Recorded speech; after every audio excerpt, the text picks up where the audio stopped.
One of the great stories from the Book of Mormon includes the account of Enos' spiritual conversion in the wilderness. Enos appears as the heir to the small plates. He is the son of Jacob, the great prophetic figure who is the heir to Nephi. Enos tells us at the beginning of his account that he has a conviction that his father was a just man, and in so doing, Enos clearly patterns his account, his addition to the small plates, after his uncle's account, Nephi, who begins praising Lehi, who taught him in the language that Nephi uses, both in speech and in producing the Book of Mormon account. So Enos begins stating, "I know my father was a just man. He taught me in his language," and tells us that he is going to share with us his spiritual conversion, which he describes, interesting enough, as a wrestling match, and specifically identifies as having taken place in the forest when Enos went to hunt beasts. Now, that bit of information provided concerning the setting in verse 3 is certainly not trivial. Now, if we consider the way that Book of Mormon prophets present information, they are very much in harmony with the literary devices and techniques that we see in the Hebrew Bible, where unnecessary bits of information regarding individuals' physical appearances, settings of the account and the narrative are simply skipped over. A classic example of this is to ask the question, what, pray tell, did Eve look like? Was she tall? Was she short? Was she beautiful? Did she have blonde hair? Did she have green eyes? Did she have brown skin? The account doesn't give us the information because the information from the author's perspective is superfluous to the narrative. Now, this is very significant because if we consider how women traditionally appear in narrative, in world literature, they are always the victim of the male eye. And so the fact that the narrator skips over that information regarding Eve is just a sign that it is simply irrelevant to his narrative, his account. That's in contrast to, of course, Genesis chapter 22, the story of the Akedah, or binding of Isaac and Jacob, where the author never loses an opportunity to remind us of the relationship between Abraham and Isaac. Every time he describes Abraham, he includes the unnecessary bit of information from a reader's perspective that Abraham is Isaac's father, and Isaac he identifies as his son over and over again. Again, because this is deemed significant to keep in the back of our minds as readers. And so this is true for Old Testament storytelling. We also see the same thing happening time and time again throughout the Book of Mormon. So when Enos opens up and tells us that he went to hunt beasts in the forest, there must be a reason for this. Well, if we read this account from an ancient Near Eastern perspective, Enos telling us that he is going to receive a special commission from God, a remission of his sins, a spiritual conversion, is interesting to read in terms of hunting beast in the forest.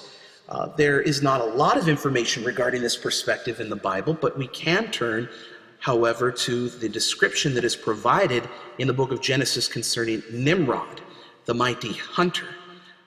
In chapter 10 of Genesis, verse 9, Nimrod appears described as a mighty hunter, Lifnei Adonai in Hebrew, which translates as to the face of, or literally before the Lord, which is an interesting way to describe Nimrod and his activities as hunter, because as Menachem Haran has illustrated, through his study of this biblical expression, Lifnei Adonai, quote, any cultic activity to which the biblical text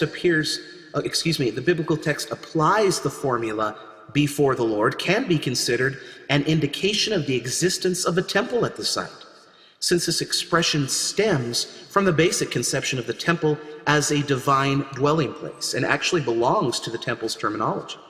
So clearly Nimrod is portrayed as a mighty hunter before the Lord, and in this process, the act of hunting is linked with his service to God, which is an interesting concept. Now, In a recent analysis of this biblical tradition concerning Nimrod, biblical scholar Yigal Levine has illustrated that the geographic context for Genesis 10:8 through 12 clearly derives from ancient Mesopotamia.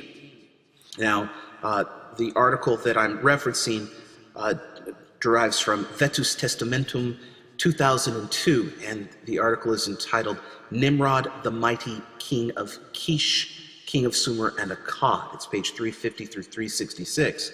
So Levine argues that the biblical Nimrod appears modeled after the combined traditions from ancient Mesopotamia concerning Sargon of Akkad and his grandson Naram-Sin. Now, if Levine is correct in his theory, this would provide an intriguing Mesopotamian connection between Esau from the book of Genesis and Nimrod, the mighty hunter before the Lord, in a way that we just don't have time to explore in this brief presentation. But anyway, the biblical identification of Nimrod as a mighty hunter who performed his slayings of animals in a religious manner parallels ultimately the Mesopotamian view concerning kings as hunters commissioned by God, by the deities. So a classic illustration of this perspective regarding kings as sacred hunters from Mesopotamia appears in the Neo-Assyrian annals of King Shalmaneser III, where we read the lines, "The gods Ninurta and Nergal, who love my priesthood, gave me the wild beast and commanded me to hunt." So it's interesting then to consider Nimrod as the religious connection between Nimrod's hunting and Mesopotamian traditions, and then applying that then to the Book of Mormon, where Enos tells us that he goes into the forest to hunt beast and has a sacred religious spiritual encounter with the divine. There is, however, in my mind, perhaps a much deeper reason for Enos's reference to hunting beast in the forest. If we turn then to verse 2, Enos tells us in the Book of Mormon, I will tell you of the wrestle which I had before God. So he describes the encounter with the divine as a wrestling match. Now, in Hebrew, the words that appear in the Book of Mormon that Esau writes, namely before God, they would appear as lifnei El. Think of it in terms of lifnei Adonai, before God. Literally to the face of God, but translated in the King James Version as to the face of Adonai, the face of the Lord. The name of the place where Jacob in the book of Genesis from the Old Testament wrestled all night with God is called, in fact, Peniel in Hebrew, which is from the same Hebrew phrase that we see in the Book of Mormon. Genesis 32:30, Jacob called the name of the place Peniel, for he states, I have seen God face to face, and my life is preserved. Now, following his wrestle with God, Enos expresses the hope that at the resurrection, that he will have the opportunity to stand before the Lord and to, quote, see his face with pleasure. Now, that's in verse 27. And this passage is clearly reminiscent of Jacob's reunion and reconciliation with his brother Esau, the day following his own wrestling match in the book of Genesis. For in that account, Jacob says to Esau, quote, I have seen your face as though I have seen the face of God, and you were pleased with me. That's Genesis 33:10. So just as Esau was pleased with Jacob, or when Jacob saw his face, Enos hoped to see the face of God, quote, with pleasure. So fascinating connection then with hunting, seeing God's face in the book of Enos, and wrestling with, of course, the story of Jacob and Esau, and the image of seeing God's face and hunting found in the book of Genesis.